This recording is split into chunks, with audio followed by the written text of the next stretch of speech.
Hello and welcome to the Beautiful Business Podcast, where today we are talking all about driving profitable growth. And I have just had a fantastic conversation with Daniel Priestley and Peter Czapp, packed with insight and value that will really help you to push your business forward.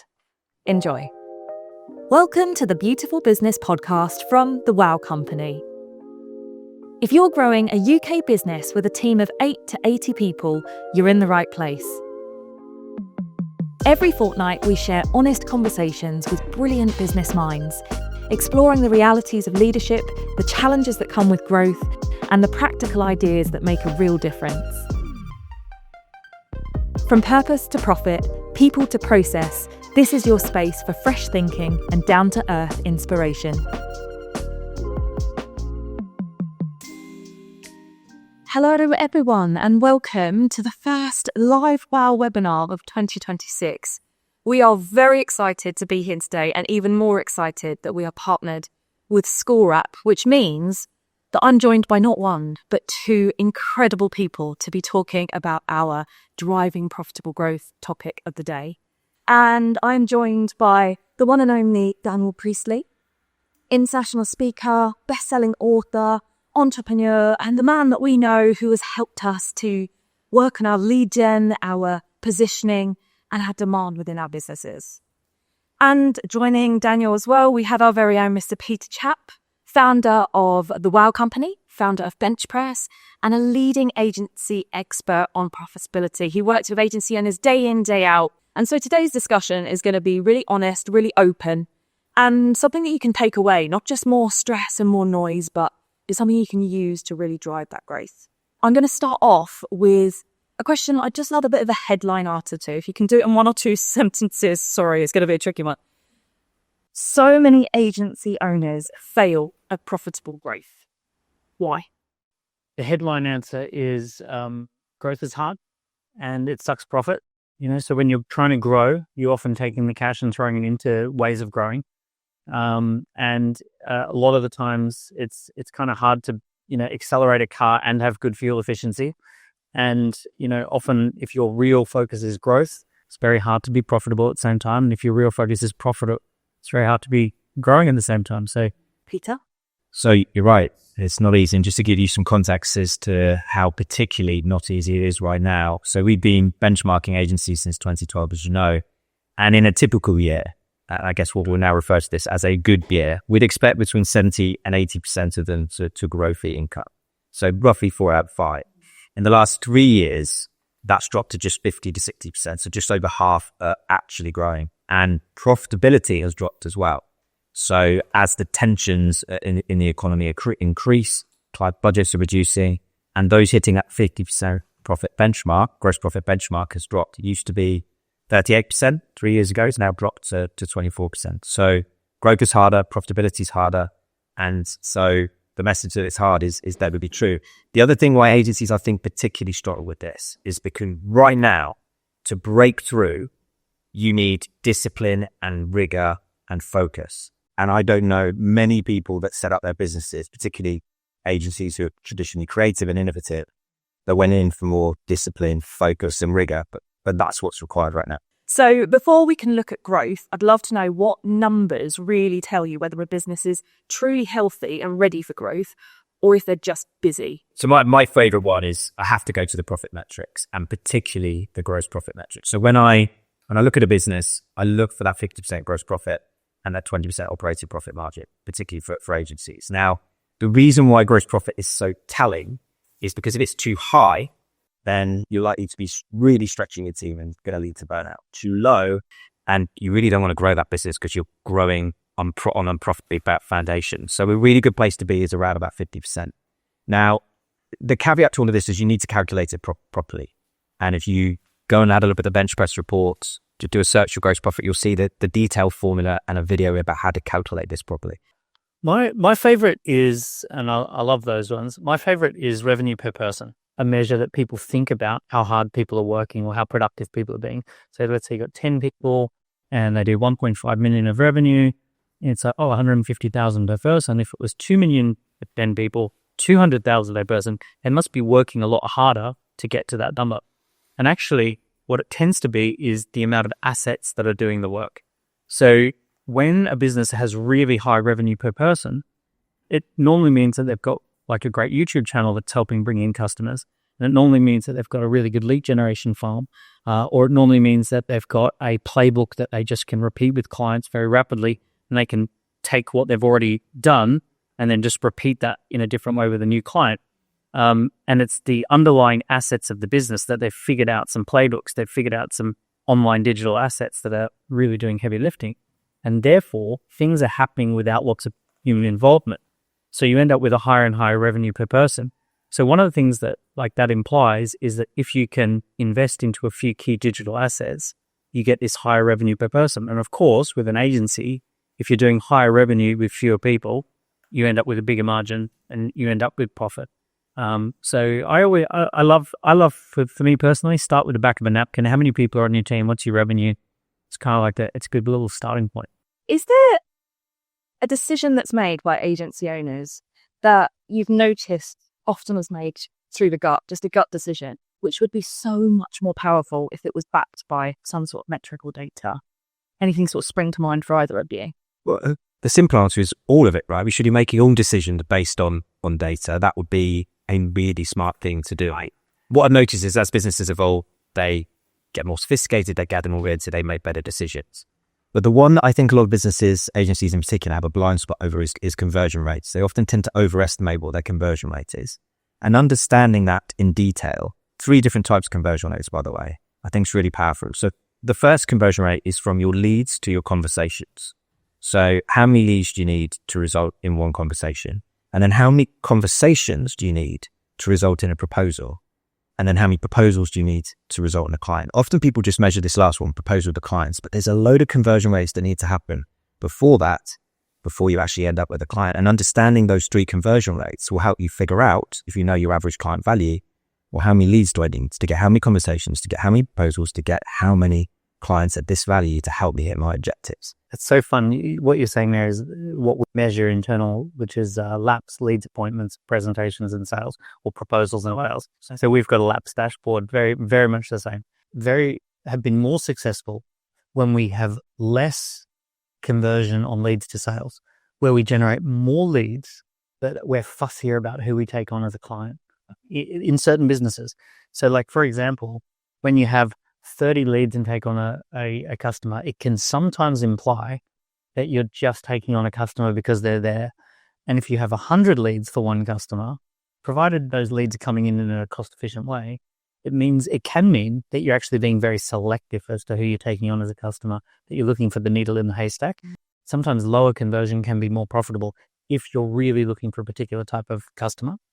A counterintuitive thing that I see a lot of agencies do that doesn't work is selling to a customer that you feel most comfortable selling to, as opposed to a customer who gets the most value from what you do. A young guy that I worked with, a guy called Lee Russell, he was very techie and he wanted to sell to tech startups, but those tech startups were pre-revenue and they were also quite techie. So they didn't see what he was doing as very valuable because they could do that sort of stuff themselves in-house, and they sort of saw it as a little bit commoditized.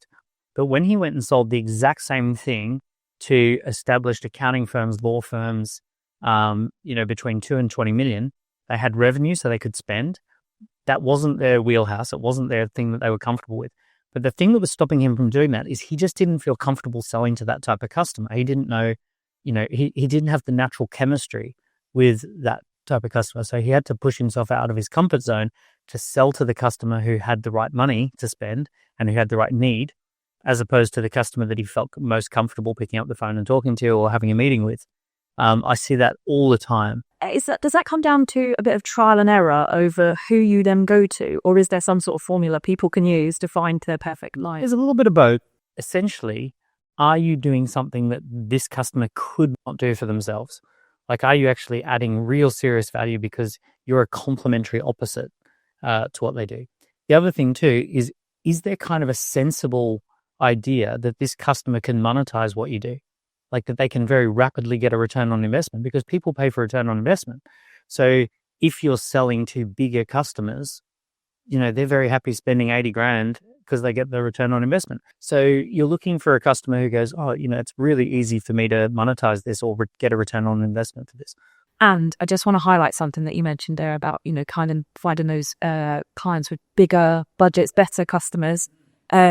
We had lots of questions on that. So I am going to break that down in a minute. And that's really kind of a side note because I know so many people will probably be going, tell us more. But we will come back to it. I want to come to what you talked about a minute ago, actually, the kind of getting those leads in and being able to be selective over who you work with.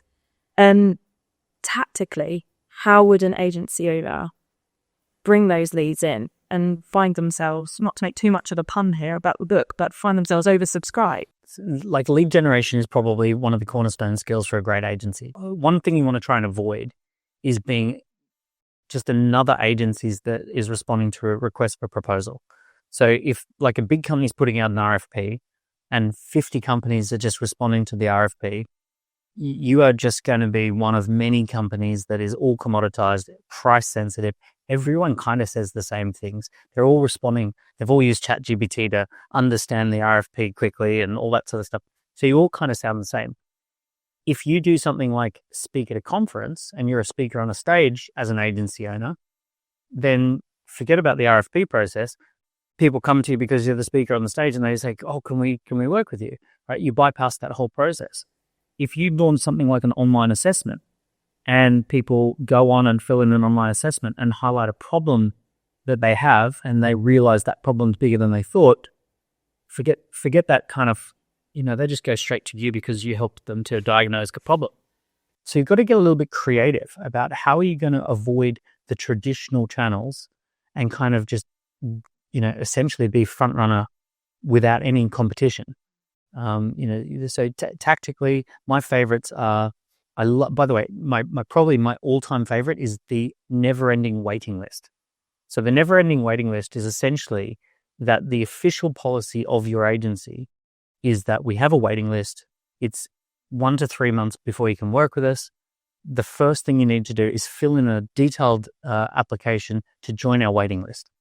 Probably my favorite is the never-ending waiting list, that you are always waiting list first, then we'll get to you when we're ready. And so that's a great one. My second favorite is the assessment. So figure out what is the particular thing, the particular problem that you're very good at solving, and then diagnose the problem through an assessment, some sort of assessment process. Yeah. Brilliant. If an agency wanted more solid inbound leads and not just, more noise for people, what's one simple tactic that they can implement, say, today? But a simple tactic for today, I think a great place to go and look is your existing clients. There are absolutely wonderful opportunities there right underneath our noses. And it's probably best illustrated by a conversation I had with a client back in COVID, because all of their inbound stuff dried up. They were working with clients suddenly that just saying, look, it's COVID, we're going to have to just shut down. So they went to their existing clients and they would pitch to them. That's something I'd encourage everyone to do, is go and pitch to existing clients. And they'd say, right, we sat down with our teams, our creative teams, our technical teams, account managers, and we've got some ideas we'd love to share with you.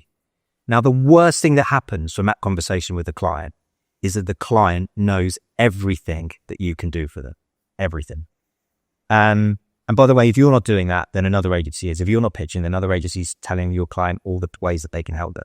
Now, a number of brilliant things happened. So first of all, clients saw everything they could do. Some said, yeah, look, we want to work on that project right away, but also sowed seeds for future budgets. So look, we can't do anything right now, but I really like those 2 ideas and we're going to chat to you about them in a few months. So if we can get into the habit of going to our existing clients and seeking out opportunities to help them, because that's what we're doing when we're pitching. We're helping them solve a challenge. We're deeply understanding their business, helping them solve a challenge. I think everyone listening to this will have a more successful year than if they don't. I'm still astonished by the number of agencies that don't have account plans for their key clients. They don't have a plan for generating more revenues. And by the way, generating more revenue means solving more problems, means helping them out. If you're not doing it, someone else is. So why do you think people aren't doing that? Do you think it's a kind of fear approaching these existing clients and kind of pushing it further, or is it just that they don't notice it? I think there's just been so much new business, and new business pitching is seen as sexy, a fun thing to do, a noble art. And actually account management is seen as a bit more kind of cranking the handle because you know these clients, they know you, they like you. You're already signed off by the procurement department. Go and seek opportunities to help them build those relationships and expand the account. It's not just about being in that department. The best agencies will look at their accounts and say, right, we're currently here. How do we expand to here, here, and here? And how do we expand to your European division? And what's going on over with the US? And how can we work with your supply chain? So the honest answer is, I don't know what. Maybe new business is seen as sexier. You need both. I see a lot of agencies, they're waiting for the client to think up a problem and they're waiting to respond. It's like, oh, when you've got something that you need, you'll come to me. And it's like, you need to go to them and show this is what we're doing with other clients. This is what we're noticing. These are new problems that we've figured out how to solve in a really powerful way. Let me showcase you a few options. Be the one who prompts them, not the one who's waiting for, the client to come up with it. Whoever's doing the thinking is the one who's initiating the business. So you want to get in the driver's seat. And also, things change pretty quickly for clients. So the challenges that you were solving when you picked them up are likely to be different now, 3, 6, 12 months down the line. So really understand that. Just a really great question to ask is, what are your priorities at the moment? What are your objectives for this year? What are your major challenges? Especially at the moment, the board will bang their hand on the table and go, why aren't we doing X, Y, and Z? And everyone goes scurrying around the whole organization. And yeah, you exactly. It could be a complete 180 from what they were thinking 3 months ago. And again, if you're not the one saying, we can help with this, then another email might land in their inbox at just the right time when they are scurrying around looking for those solutions. And then I go to an event and hear someone else speak. Is there anything that agencies are doing that they should just stop where it comes to lead gen? It's just ineffective. Just stop doing it. I love trying to figure out how to get out of what we call the red ocean. The red ocean is the highly competitive part of the industry, and blue ocean is the uncontested. And a great example of this is Rolls-Royce, I think, tripled their sales when they stopped going to car shows and started going to boat shows. So when you go to the car show, you're sitting next to all your competitors, and someone just saw an amazing Toyota for 50,000, and then they go look at the Rolls-Royce for 500,000, and they go, why is that one 10 times more expensive? At the boat show, you look at a $5 million boat and go, wow, I'd only spend one day a month on the $5 million boat. I'd be in the Rolls-Royce every day, and it's 1/10 the cost. And it's like, you're the only car at the boat show. And what Rolls-Royce found is the people at the boat show would just pop it on their credit card because it's a cheap purchase. It's like, $500,000. I was coming here to look at $5 million boats. So they figured out how to get out of the red ocean and into the blue ocean. So, the agencies, I really want them to do that. I want them to say, okay, I don't want to be in the competitive process. One way to not be in the competitive process is go back to your existing customers because you've already beat the competition. You're already in there. So that's a great way to be in the blue ocean or the red ocean. And just to back that up, I love the concept of being the best in the world or something. If you're just doing the same stuff as everyone else, you will sit in that red ocean. How do you move up to a place where no competition exists, where you are the best in the world or something? Because if you're the best in the world, you can charge what you want. And that's the foundational bit that I keep nudging agencies on, and I will not stop because we say to them every year, we say, which category in with there's 4 categories. I'm sure you know as well as I do that agency owners will kick back with, but what if I'm missing out on all of this other stuff over here by shutting it down and just going this way? So what do you expect? And I do understand that fear, right? And it's a fear that I've experienced myself. So when we started off at Wow, we were an accountancy practice for everyone, literally everyone. Someone come to us, yeah, of course we can do it. Even if we couldn't, we'd try and figure out a way. And we realized that was a really expensive way of doing business because we were constantly trying to reinvent the wheel and figure stuff out. As we narrowed our focus, we became way more effective. And now we'll only work with you if you're £1 million plus agency. And typically our clients want 1 to 10 million agencies, right? We can be, and we are the best in the world at that. We can't be the best in the world at everything. And I can tell you by narrowing your focus, it just makes everything easier. You know exactly where your clients are going to be. You know exactly their challenges. You can speak to them in a way they really, really deeply understand. And by the way, it doesn't stop you. So speaking to agencies who have specialized, have narrowed their focus, either by what they do or who they do it for. And what they tell me is it really helps them focus their marketing, but it doesn't stop them taking other work that comes in, right? You don't have to turn it down. If something comes in out of the blue or referral from a friend, You don't have to turn it down if it's still profitable, if you still think you can deliver it. So everyone who's done this, I promise you 100 out of 100 say, I wish I'd done this sooner, because it gives them that focus, that clarity. If you wake up tomorrow and you've got to service the whole world, where do you start? It's paralyzing. And it doesn't mean that you have to do that forever. So, for example, Nike, when they launched as a jogging shoe. They created the category of jogging, and that was they were originally called Blue Ribbon Sports. And they ran a campaign saying we're the best in the world at jogging shoes. They eventually said, well, we've figured out how to be best in the world for tennis shoes. We've got a campaign to tell people that. Figured out how to be best in the world for basketball shoes. We've got a campaign that says we do that. So you can actually, people think that if you niche down or if you focus, that's a decision for life, that you've cemented your feet in the dirt. You cannot move from that point of view. You can say, as a result of working with the top hedge funds in London, we've actually developed a methodology that's relevant to the top hedge funds in New York. And we've actually figured out that we've actually got a methodology that we've found works for tech companies that work really well. So it's like, okay, we can focus, run a campaign, dedicate ourselves to being best in the world of this, and then pivot into something that makes good sense. The other interesting thing about best in the world is if you really play this out, you can have a particular type of thing that you do for a particular type of customer, and that customer could be anywhere in the world. And agencies that start selling globally, they're going to make a lot more money because let's say you sell to Americans. Americans have a very, very different view of what things cost to the British, right? So at the moment, we've had 15 years plus of no growth in the economy, which means we don't have a growth mindset. Most people that you're selling to don't have a growth mindset, that they can unlock added value. The American economy grew by 5.5% in the last 12 months. They're a growing economy. The Americans are ambitious. They have a belief that if you spend money, you make money. So, and they also have a lot of respect for British creativity and British agencies. And they now look at what we charge in the UK, and they go, "That's cheap. That's way cheaper than I can get in the US." So the same thing delivered from an LA-based agency is going to be half the price in the UK. The Californian agencies literally just charge double for the exact same things. So if there is a way that you can sell to anyone in the world, especially to Americans, that could be, that could double revenue with the same number of customers if they were just based in the US. Just waiting. I would just imagining the shift of everyone now instantly going, get to America. Yeah. Well, I mean, we live in a world where you can, most of the things you can do globally. And you're saying it's not just the American market as a customer, you say as a potential acquirers of businesses as well. You notice the valuations are different, the mind system. Well, I've sold a couple of companies to Americans. Most recently this week, we announced an acquisition to an American company that bought one of my agencies here. And the Americans tend to value businesses on multiples of revenue.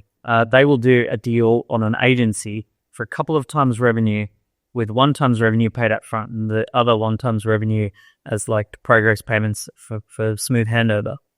That's their back of the napkin calculation. And the Americans, they just kind of like, we want an office in London, and here's how much it would cost us to set that up, and why don't we just pick up an agency and run with it, and we'll figure out profitability later. They're in a very fast growth mindset. So, companies that are moving fast and growing fast, they often just move fast, pay what they need to pay, and move on. So I want to move on now to, come back to the budgets, but also winning better work. And low budgets, people not having the budget that you need and swimming in that pool is something that came up a lot in the questions that came in. So are low budgets a client problem, a positioning failure, or something else? Well, there's a few ways to look at this, right?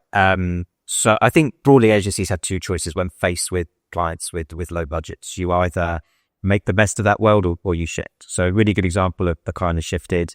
They work with local businesses. They realized that they were just not getting the returns working with small businesses locally. So they had some previous expertise in employee engagement. And so they decided to reposition their agency focusing on employee engagement. So it's a big move.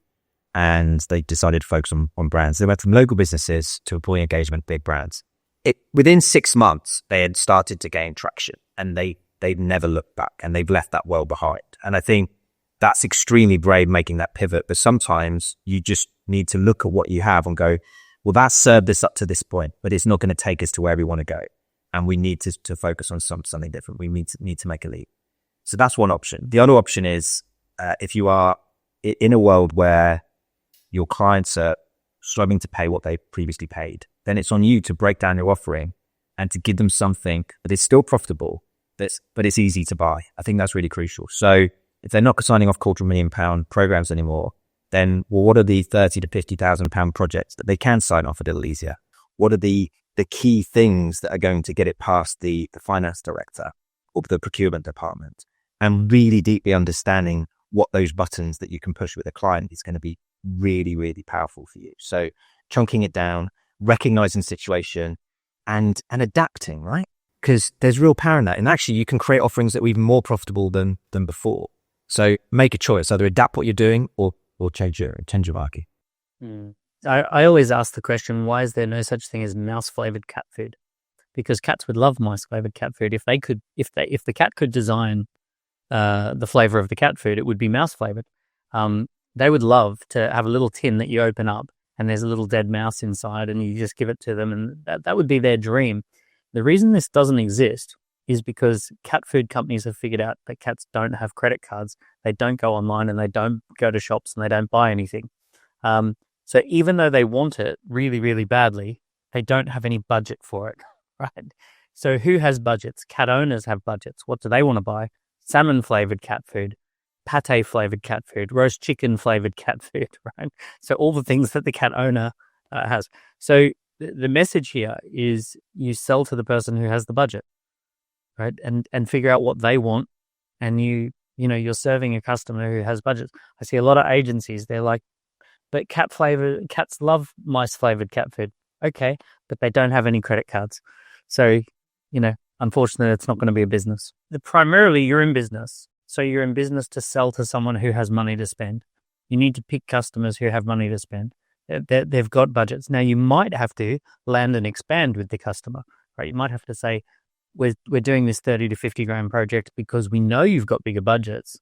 You can spend more money, but we need to prove ourselves, and we need to land and expand. We need to fit your initial budget so that we can then expand into additional budgets, right? That's fine, right? So I might win my salmon-flavored cat food client by giving them a little sample-sized tin that they then try, and the cat likes it and eats it, and they happily buy it, and then they give us their cat food budget later on. But there is no point trying to sell to a market that just doesn't have money. Now, what you can do, if you're passionate about a particular market, you can set up a YouTube channel for that market so they can learn the skills to do it themselves, right? Or you can create some free resources that you encourage people to download and use. You can write a book that market, like let's say you're super passionate about helping startups. Great, right? Create some startup resources based upon your messages. Go and give some talks for free at startup incubators and that sort of stuff, out of the goodness of your heart, knowing that it's not going to turn into a valuable client. But ultimately, your business exists to sell to the people who've got money to spend. And also just give people what they want, and recognize that what people want now might be different to what they wanted 3 years ago. And so the more deeply you can understand about what your ideal client base wants, what their challenges are, what their hopes, their fears, their dreams are, what their objectives are for this year, then you can give them exactly what they want. I'll make that really real. What the customer who spends the money, the cat owner, may want is they want a really great press release that happens at the end of the project. And ultimately, the thing that matters most to them is that we put the press release out and the board loved it, and everyone that's seen my senior team loved seeing us featured in that particular way. Or they might want to win an award. It might be really, really important to them that we do the work, that we ultimately enter and win an award. So you've got to figure out the person who's got the budget, how are they judged by their peers? How are they judged by, right? Some agencies do phenomenal work, but they're rubbish at reporting the value of the work. So they're just not good at like I know of an agency that is unbelievable at social media execution, absolutely rubbish at telling you the results that they got.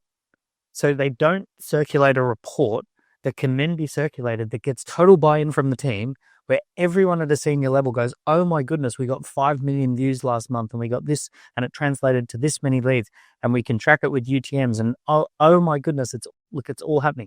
So they're doing the stuff that would blow people away.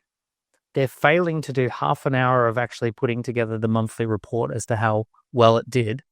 And then people are questioning how much they're spending on that particular agency because they're not recognizing that the thing that actually gets sign off again and again and again is the reporting. It's not the work.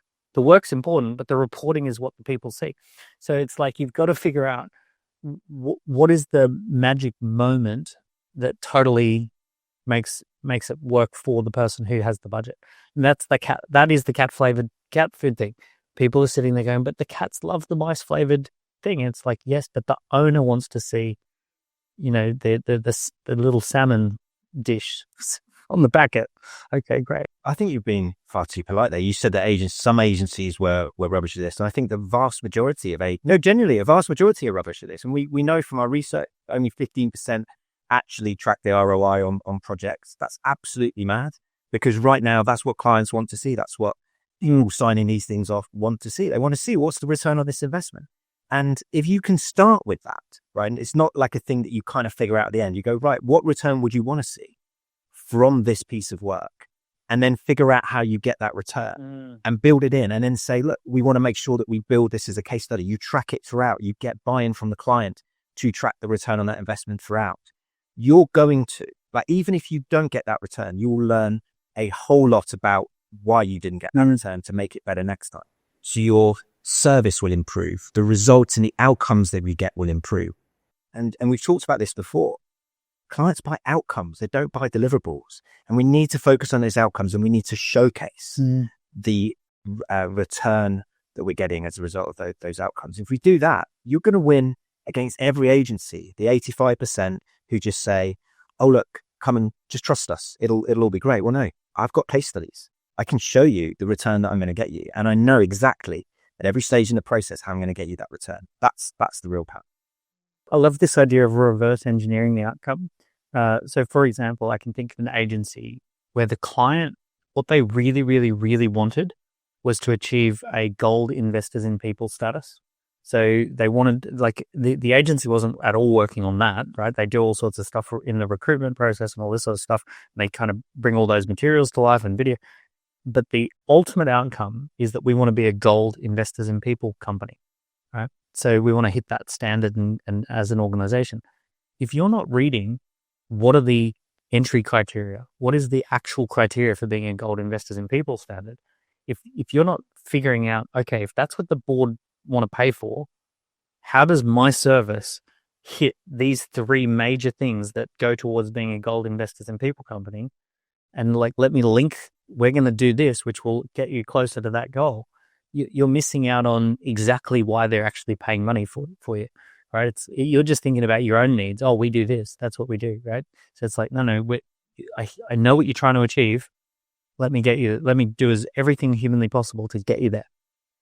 The key to that is to really deeply understand what is important to them. So I think this is the fun bit where you just keep asking questions. And once you discover something like, well, we want this gold investors in people standard, it's like this light bulb goes on. You go, well, we can help you do that. We can drive everything there was achieving that.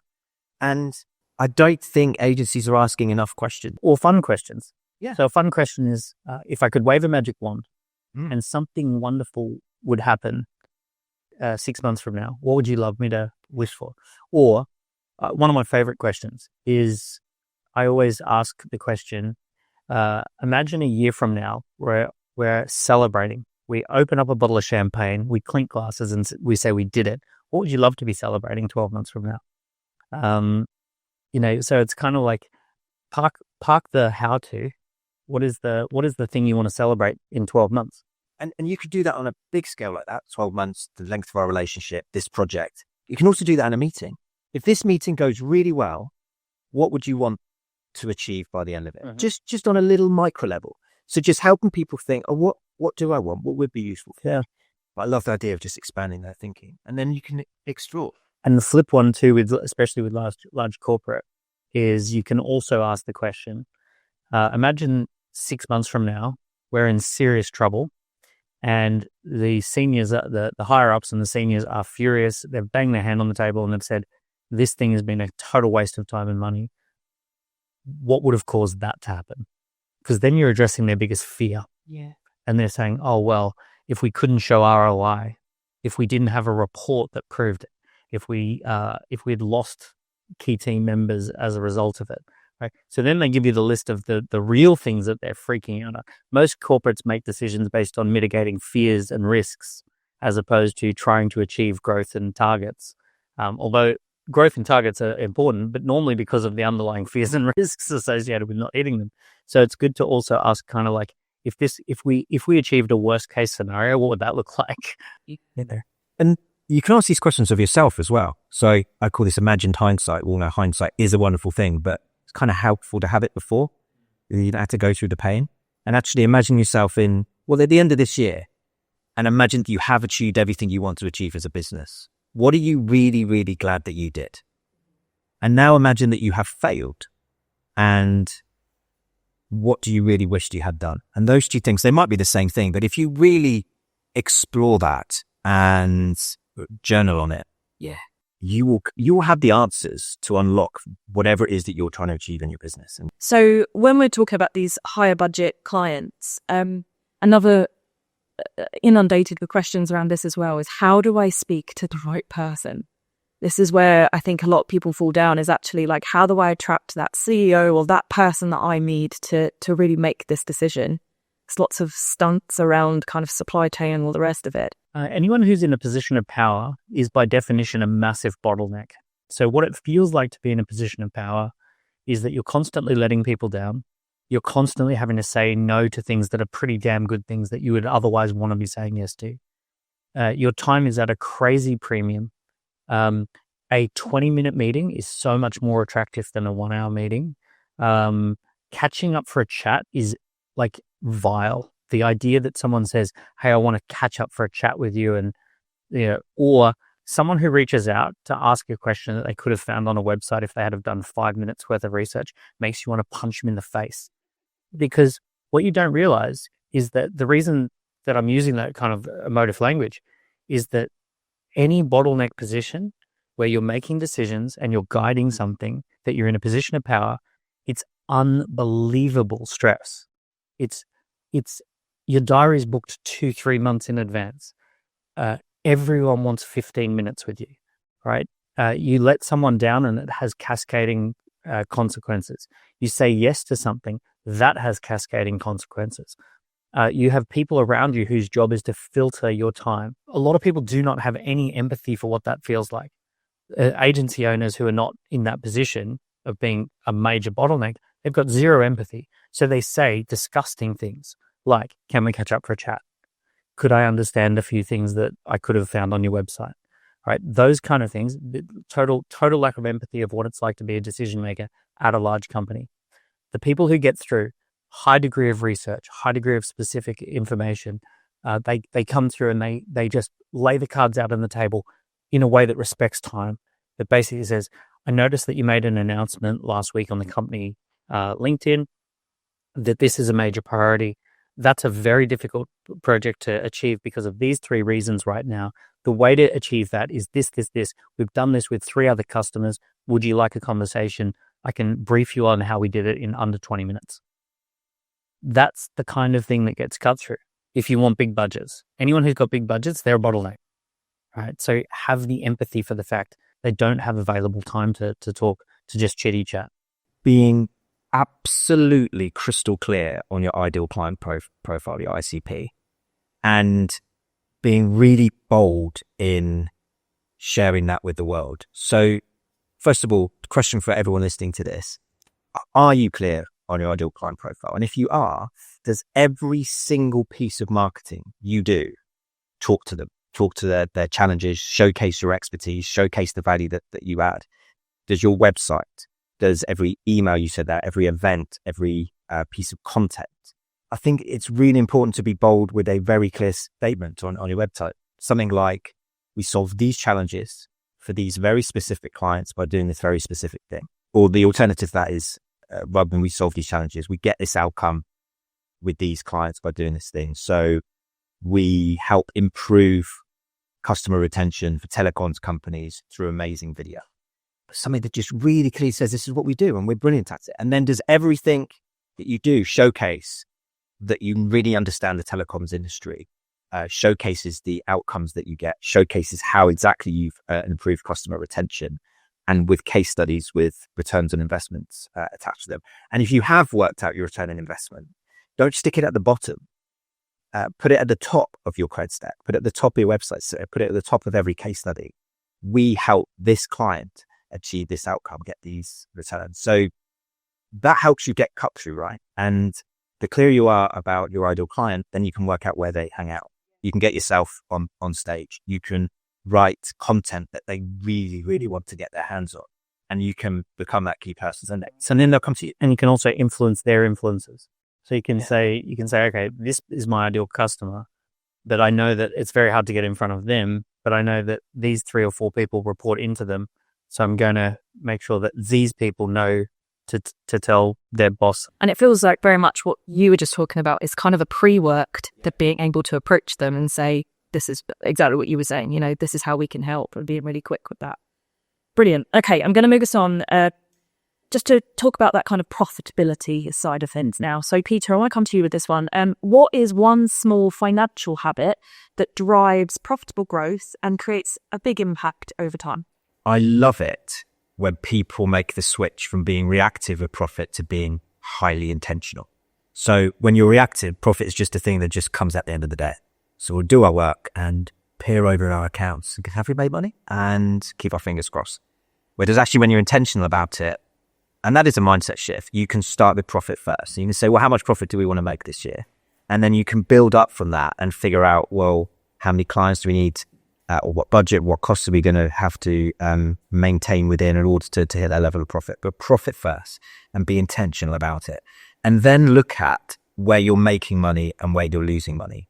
Which clients are your most profitable and your least profitable? Which sectors are your most and your least profitable?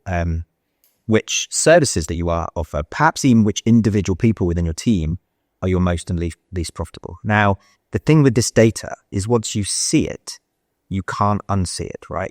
You're just compelled to take action. If you see a client is unbelievably unprofitable, you will do something about it. And by the way, flip side of that is if you see a client that's super profitable, you should really spend more time with them and see if you can generate additional opportunities from them. So it's about being intentional. It's about being fanatical with the details. And if there was one habit to go into, it would be that. Just go into more detail than ever before. And as agencies mature, like this isn't just a one and done thing. You don't just get your profit reporting done. It's a journey. You go more and more detail to figure out, where do I make money? Where do I lose money? Beautiful. Thank you. And I want to come to kind of a mindset piece on this as well, because I think a lot of what we've talked about has been really practical and useful advice. When it comes to that mindset, I think that's something that can really quickly be overlooked. And what shift will decide which agencies will win over the next couple of years, especially when it comes to mindset? So rule 1 of economics is that demand must exceed supply if you are going to be profitable.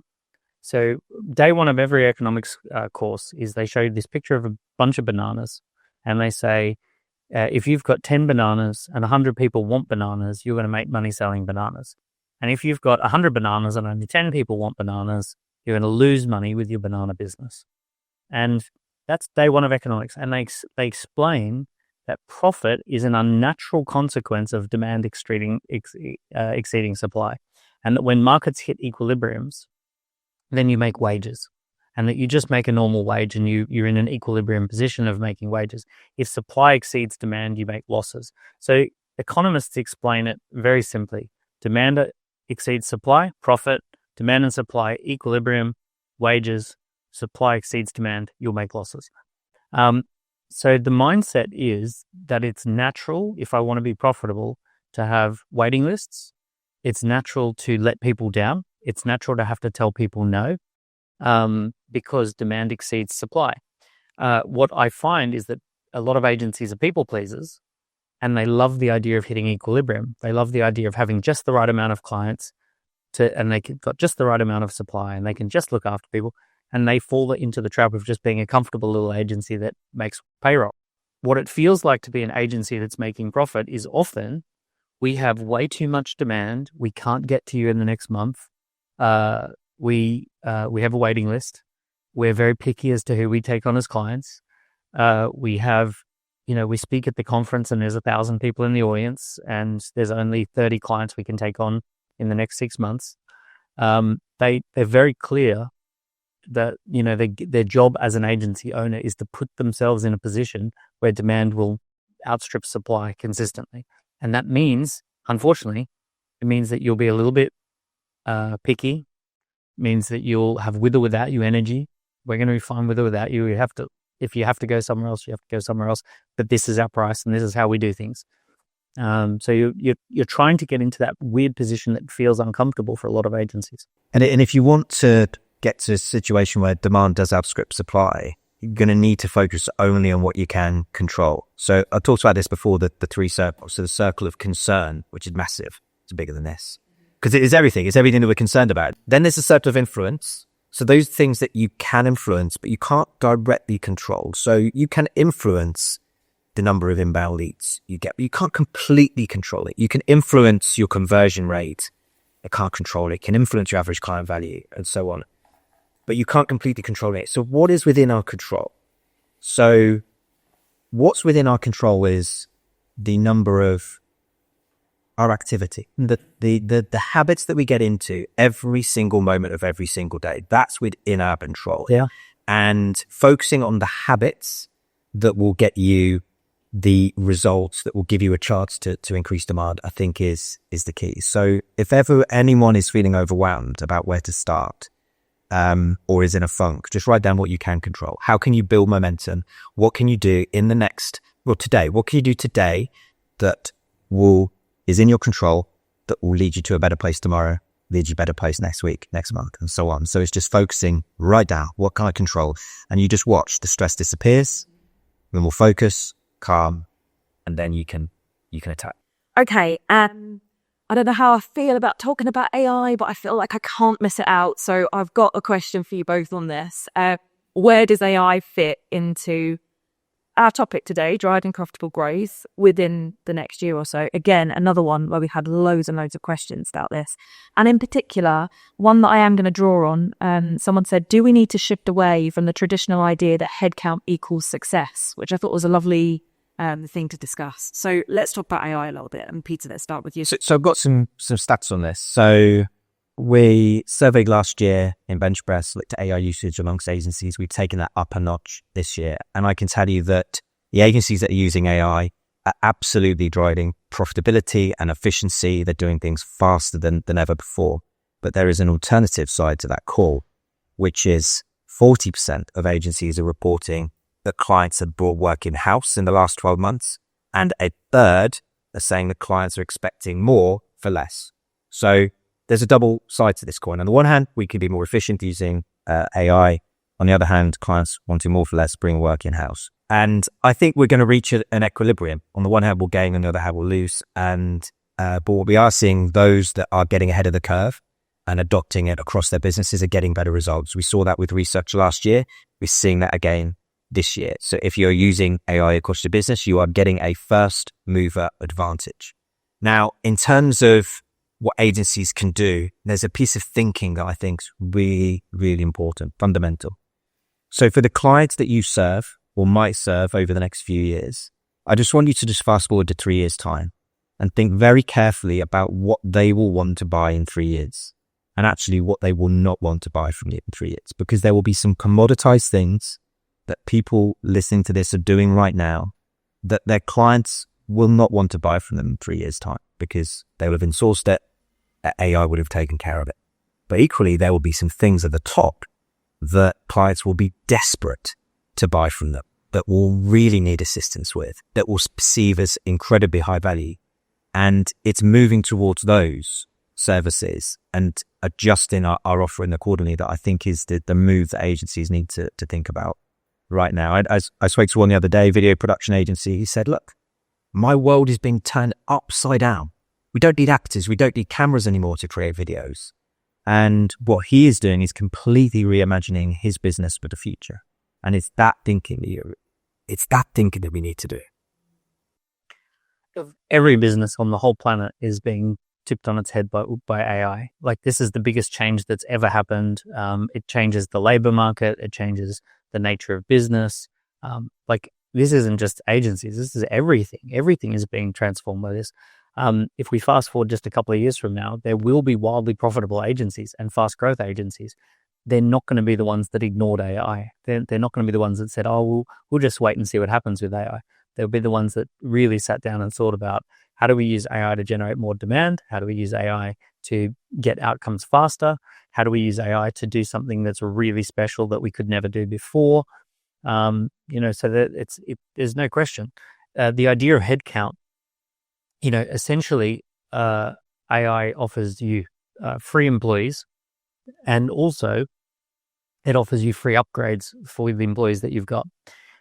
So there was recently, Stanford did a research into 5,500 customer success employees, and they found that any employee that had been with the company for less than a year massively improved their output through AI tools. Any employee that had been around for more than 5 years had almost no impact on their productivity or their output. So if you had achieved a very high standard in the top 10%, 15%, AI didn't do a lot for you. If you were at the bottom, it brought you straight up to the middle. So what's interesting is that you want to make sure that your new and junior people are using AI tools to rapidly upskill, fast forward, remove that first year of learning curve, with AI tools. If you've got really experienced people, then you want to figure out what is it that like absolute awesome excellence looks like that AI can't do, and then really make sure that you're selling that you're telling people this is stuff that AI can't, this is the bit that AI will not do, cannot do, that's very, very important that you must get right. And we've got that capability that AI, can't do. So for example, like take a law firm, the drafting of contracts, the checking of contracts, the looking for loopholes, all of that stuff, very easy that a junior person could have done. AI can do a lot of that sort of stuff.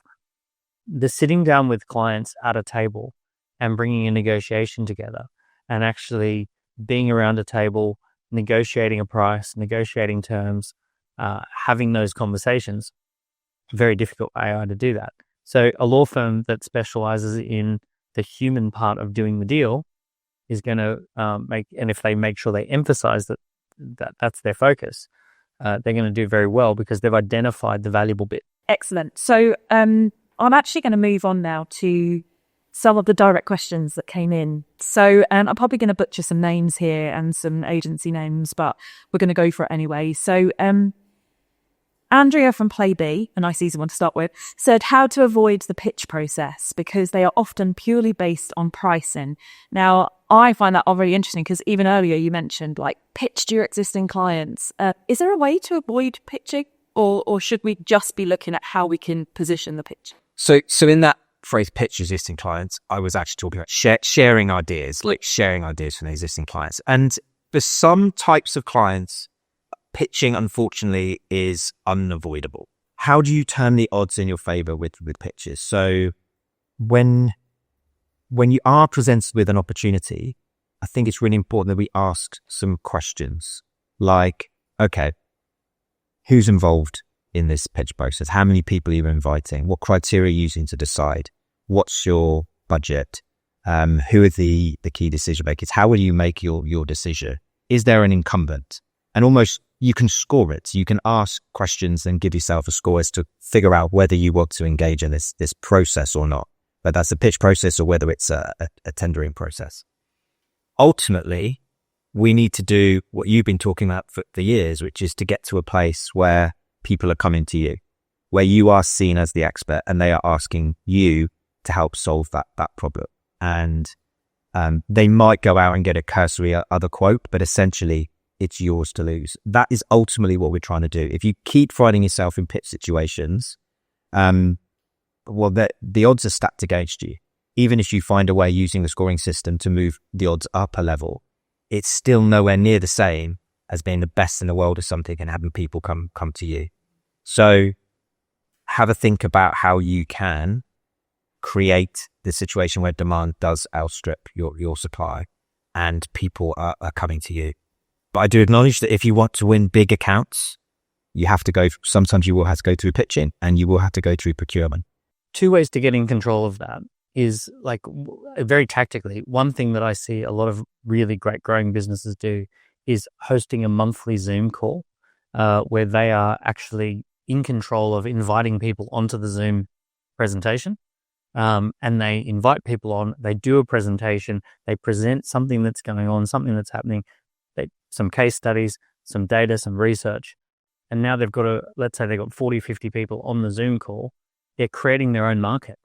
So rather than you being one of 40 people pitching for something, you've got 40 people who are seeing you as the source of information. So now you're the one who's in demand and they can see that there are other people interested. Speaking at conferences, once again, if you're the speaker at a conference, there's people in the audience who hear what you're saying and go, I wish I could be a customer for that person. So you're creating scenarios where there's one of you and lots of them. That's what you're trying to do. You don't want to be in a scenario where there's one of them and lots of you. That's the opposite of what you want to be in.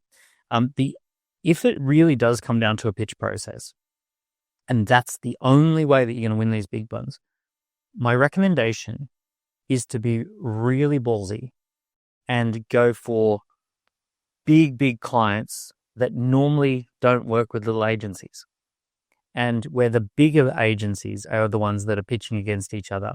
Because if it really does come down to price, the big agencies, they don't have the unit economics to be able to take on at a lower price. They have to win a 3 million engagement, whereas you might come in and say, oh, we can do that for 600 grand, which is a big deal for you, but you blow them out the water. But if you go in where all the other agencies of a similar size go in, then there's a very high chance that they're all going to be priced roughly the same. So your only opportunity to blow people out the water and be very different is where you really do jump in the deep end, and you're the only little agency that's pitching, but you've got the ability to do it at a cheaper price, potentially, and still be profitable. So another question about tools here as well. So Sahar from Hackmasters said, what tools do you use to manage profitability or projects without doing a ton of admin to stay on top? And this is, I haven't asked you about this yet. Have you got any ideas on kind of key tools or kind of things that people can use or really help them with that? So once again, the demand and supply thing is like for me, I come back to profitability is demand and supply. The number one like tools, I like things like putting videos on YouTube, right? And most agencies don't think about YouTube as a tool. If you put a really good video on YouTube and lots of people see it, that's going to drive demand and it's going to build a long tail of digital assets. Hosting your own workshops on Zoom, so like, I'm not going to talk about accounting tools and all that sort of stuff, but I'm going to say demand driving tools are the ones that ultimately, why is profit happening? Because you've got lots of demand and you can select, and then filtering that demand. So filtering is anywhere where you can ask questions of customers to figure out which segment they fit into, and then you can double down on the people who really have a lot to gain. Of course I would say this, but Score App allows you to set up a quiz or a questionnaire, or ask a series of questions from your potential customers, so you can then segment the list. And you can go, okay, these are the types of, these are the 8 people I should talk to out of the 80 people who filled in the scorecard. So you're right, demand outstripping supply will generate profit. But if you want to know where you are making money and not making quite so much money, the things I talked about earlier, I think the question asked, can you do it without loads of admin? Well, no, you need to do the work. You need to put in the timesheets, otherwise you're not going to have the data. And so not just encouraging, just making sure that everyone is completing the timesheets. Because what that will give you is allow you to work out unequivocally who are your most profitable clients, or most profitable projects, sectors, and even teams and individuals. Great tools to do that. There's lots out there. So there's, if you just want to start off with individual apps, there's timesheeting and project management stuff like Harvest and Resource Guru. Then there's agency management systems like Scoro, Streamtime, Synergist, Productive, CMAP. They're all great tools and they all do things in slightly different ways. There's a tool called Supo that will sit over the top of them and sort of suck data in.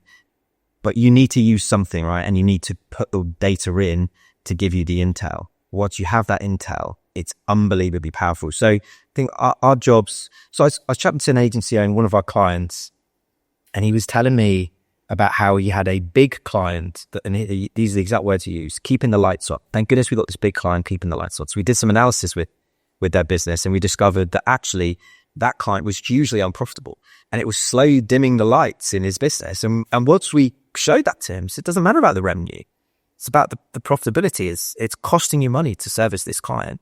And that's the opportunity that this data provides.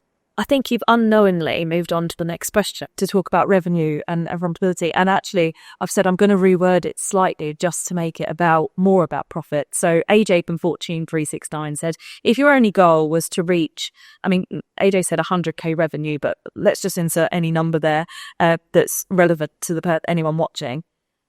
If your only goal was to reach that revenue in the next 9 to 12 months, what would you stop, start and double down on immediately?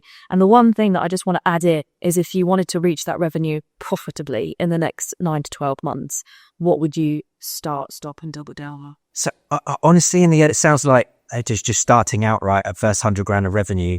You just need to sell stuff, right? You just need to find ways to sell stuff, because in doing so, you're going to get some direct feedback. Don't bother doing market research. Best market research you can do is try and sell stuff. So number one, what I would do, and by the way, this applies not just for the first 100 grand, it applies for the next 100 grand to the next million. It works at every agency of every size. Weekly leading indicators. You need to figure out what it is that makes the biggest difference to your future success right now. So for agencies, probably it will be something very early in the sales pipeline. Leads, appointments, proposals, sales. So either leads or maybe appointments. I really like appointments. Appointment setting is a game changer that hardly ever gets talked about. Yeah, God. Yeah. But setting that as a weekly objective, yeah, it just gives you such clarity, because we can all go out and affect that right now. We can go and look at people who've engaged with our content recently and see if we can find a way to book an appointment with them. And that's really powerful. And the reason why weekly is important is because monthly is too late, right? You have a bad first month, you make excuses. The second month it happens again. You have to wait until the third month to figure out something's wrong. You do it weekly, you figure it out by week 3 and are able to do something about it. So weekly indicators, this target for number of appointments. Next up, have a pricing strategy where you've got 3 pricing options. Okay, small, a medium, a large, or actually a large, a medium. So then it's easy for people to buy from you, but they can see the range of what you do.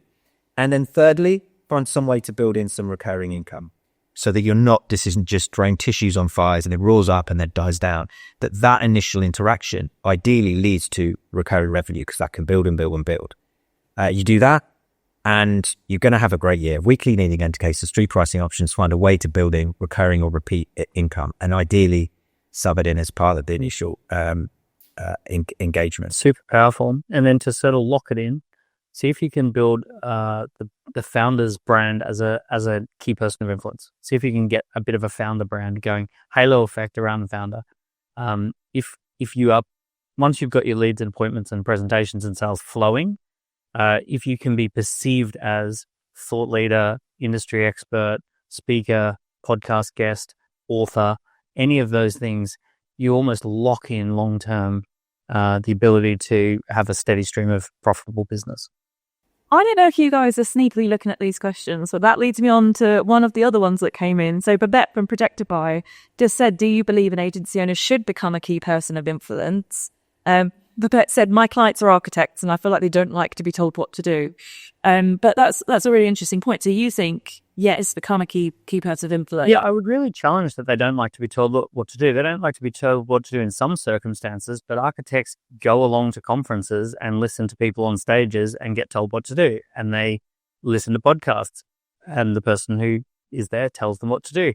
So they do, but they want to be told what to do by someone who they really respect and admire and look up to, and who's on a platform and who's been filtered and all of those sorts of things. Truth is that agencies that have a iconic founder, they're locked in. Like, they're good. They're going to be great for years to come. Like the biggest agencies in the world are agencies like Ogilvy, because of the iconic nature of the founder. And it still happens to this day. that you get these iconic leaders of the business who are perceived as authors, speakers, thought leaders, in demand, key people of influence. And they essentially have longevity. They have a long-term ability to be highly in demand, highly profitable. The biggest issue with agencies is that agencies are almost always started by people who love the supply of what they do. They are supply side focused. They love making films. They love creating websites. They love tinkering. They love building. They love doing the work. A great sentence to think of is, in order to do the work that you love and that's profitable, you have to win the work that you love and that's profitable. You are once you become an agency owner, you are the one whose job is to feed the team. You're the whale hunter. You're the one who's out there trying to bring in the business. The team are not going to do it. They do the work. Your job is to win the work.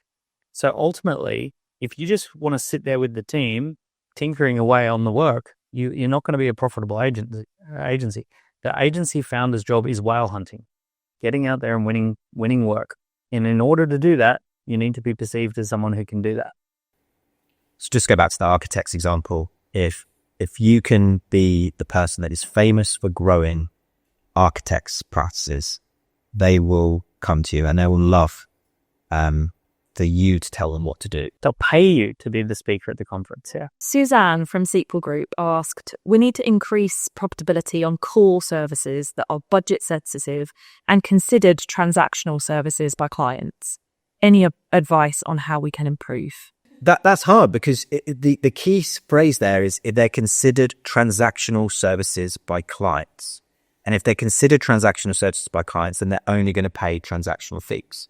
So I guess the question I have for anyone who finds himself in that situation is, how can you use those transactional services as leverage, as a springboard to maybe more value-based services? So is nothing wrong with having transactional-based services as long as you're not losing money at them, if they are a springboard for something else. So something more creative, more strategic.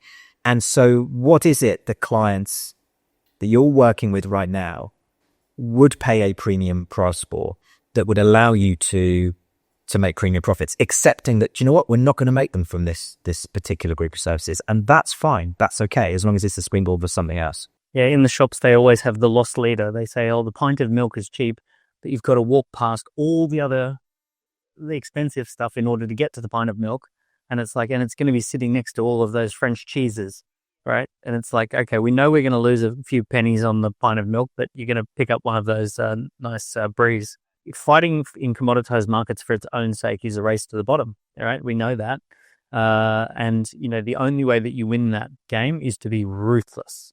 Ruthless. You strip out every penny. You replace every person with a system, with a piece of technology. You outsource everything to a low-cost labor country if you can. You have to become absolutely ruthless if you want to be the winner of that game. Sounds rubbish. Who would want that? What's the prize to the winner? Another one from Rory at Atom LFA. Rory asked, as high-profile business people, you both must have heaving inboxes and endless requests for whatever. How do you avoid your time getting eaten up? Now, I know we talk about this, right? About, you know, not getting sucked into the day-to-day or the rest of it. So any tips for anyone that might need some help? Look, for me personally, I don't make any decisions around how I spend my time. It has to go through an independent person called my executive assistant. So I have meetings with my executive assistant who understands what my values are for the month ahead and understands what I'm trying to achieve longer term. And then all scheduling decisions happen through my executive assistant. And the reason for that is I'm rubbish at saying no, right? If someone says, we really, really, really would love you to do this thing. Oh, okay. All right. So the only way I can handle this is by saying, I don't make decisions about that. That has to go to my executive assistant. Who'll make a decision. She's great at saying no, right? She's totally fine being the bad guy. And that's the only thing that works. I think in the early days, you might even want to create an email account called executive assistant so that you can be the bad person, without being the bad person, if that makes sense. All right. So Daniel's got a bodyguard. What about you, Peter? Well, I'm really clear on my priorities, and I'm also clear on what really lights me up. personally, how I love spending my time. So from a work perspective, I love working with bright people at a high level in an entrepreneurial way, solving big challenges that make a big impact. That is my happy place. If I'm doing that or on stage, I'm just got a big smile on my face. So I broadly assess how I spend my time based on those criteria, but it doesn't stop me getting sucked into things. And what I've noticed is I have a little flaw, which is if I see something, I often pull on that thread. And so what I do to prevent me doing that is I make sure I don't see stuff. So I completely remove myself from things so that I don't sit, only look at the headlights and avoid getting sucked into things that perhaps don't tick quite so many of those boxes. So clear on priorities, clear about what gives me joy and how I want to spend my time and how I will be most impactful as well. Because it's not just about putting a smile on my face. I think if I'm doing those things, I'm most impactful. I can't believe that we're here already, but we've only got a few minutes left. So I want to just look at some of the live questions that have come in as we've been talking. And first one is from Jake. He said, with regards to niching, the tricky thing is the transition, aka going from where you are now and into that sweet spot, keeping the levels of revenue you need, keeping the lights on, etc. Any advice on that transition? I think for starters, change the word niching down to the words campaigning for. So rather than niching down to accountants, we're going to campaign for accountants. We're not going to niche down for architects. We're going to campaign for architects. So it has a different energy about that. So niching down has this feeling of contracting the business down around a particular type of customer. Campaigning for has a feeling of expanding the business with a really clear focus. And as you expand, you're picking up these customers and you're getting more and more clear, more and more focus. So Nike don't niche down around basketball. They campaign into the basketball shoe market. They don't niche down around tennis. They campaign for tennis. And when you're doing it, just often you will be campaigning for something that you already have some experience with. You won't be starting from scratch. And so gathering up those case studies, well, actually, just looking around your whole business generally and going, well, hang on, I can group that lot into that bucket and that lot into that bucket. And suddenly I've got a sort of a fintech gathering over there and professional services gathering over here. And then start building those case studies, adapting your marketing to put it literally in those buckets. We work with fintech, professional services, and maybe other, and start. That gives you the buckets for which you can campaign for, but build out or case studies. I had a question that actually came in to me on the train, someone who said that they were looking forward to this, and I actually answered that question on the train already, but I'll answer it here. They said, well, how do you break into an area where you don't have those case studies? And I talked about the early days of Wow, how, the first two clients we picked up, we said, well, look, we're not going to charge you for this, but in return, we'd like really detailed feedback on what we do, and we'd like it to be a case study. And those first two case studies got us the next two clients at half price, and then, well, we've never discounted since. So that was how we built the business. We said, well, look, we have no track record, but you can help us build one with that confidence and using that as a springboard. Okay. Alison, on the live stream, she said, how do you measure the ROI on creative and brand design?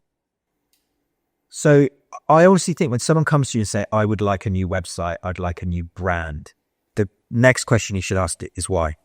Why? What are you hoping to achieve from that? Well, we're freshening up the look. Okay. What will that freshen look give you?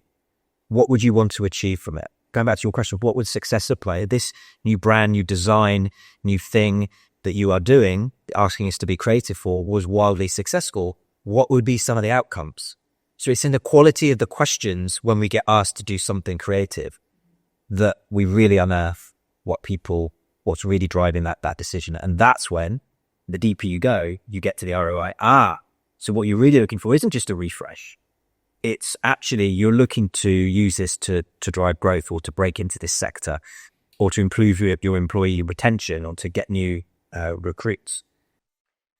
And once you've figured that out, really, really powerful is go to your favorite AI tools and ask them the question, is there any academic research that proves that premium branding and design translates into premium pricing? And what you'll discover is, yes, here's 15 papers that actually prove that that's actually true. Is there any risks that you could do this in a way that doesn't result in that? Yeah, these are the 8 things that these papers say you shouldn't do or you should avoid. Often very, very rapidly using AI, you can go back to the client and say, actually, you said that what you're really trying to achieve is premium pricing. That you want to be able to put your prices up. So what we actually found is that Stanford, Harvard, Boston, right? These guys are all figured out that actually for every $18 you spend on this, you get a $27 return down the line. Oh, okay. And they looked at 5,000 companies that did what you're trying to achieve, and they found these are the risks, these are the things to do. And now you've translated, using AI tools, you've translated what they're trying to achieve, and you've linked it to what you do, and you've actually demonstrated some of that ROI. San sent an email in to say, Peter, can you give us any sneak peeks into the upcoming BenchPress reports? Surely 2026 can't be as tough as the past couple of years. In just a couple of words. So one of the things we've noticed is every year we ask a question about confidence. So you have to rate your confidence on a scale from 0 to 100. And we've been doing this pretty much since the dawn of time. And we get a score. And what we've noticed is that score, if you overlay that graph versus the number of agencies that grew at the end of the year, they're pretty much identical. So agencies have got a very good sense collectively if they think it's going to be a good year or they think it's going to be a bad year. Individually, if you think you're going to have a good year or a bad year, we've noticed that tends to be true as well. So if you score above 70, you're much more likely to be highly profitable and very quickly than if you score below 50. What I can tell you about confidence over the last years is it's been pretty flat. Hovering around about 66. Normally we'd expect it to be certainly above 70, up to 73. And that doesn't sound like much, but those points do make a big difference. What I can tell you is that confidence, particularly amongst larger agencies, has increased. Like it's higher this year in January than it was this time last year. Confidence amongst larger agencies is higher than smaller ones, and we'll be delving into the data on why that is. Haven't figured that out yet. We still need a few more agencies to take part in the survey, but we'll be looking at exactly why are the larger agencies confident, of those, what the highly confident ones are doing to give them that confidence. But overall, that confidence score this year is higher than last year, which means if agencies have still got their spidey senses on, that this year will be better than last year. So looking forward to that. Yeah, and what a note to leave it on. Thank you so much to Daniel and Peter for joining us. I've loved this discussion, and I really hope that everyone watching has as well. I really enjoyed that conversation, and I hope you did too. Thank you so much for joining us on season 3 of the Beautiful Business Podcast. We can't wait to start on season 4. We have a new look, new studio, fantastic guests. See you there. Thank you for listening to the Beautiful Business Podcast. If you've enjoyed this episode, then please remember to subscribe and leave us a review.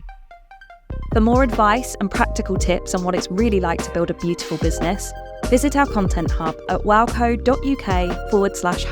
or check out the link in the show notes.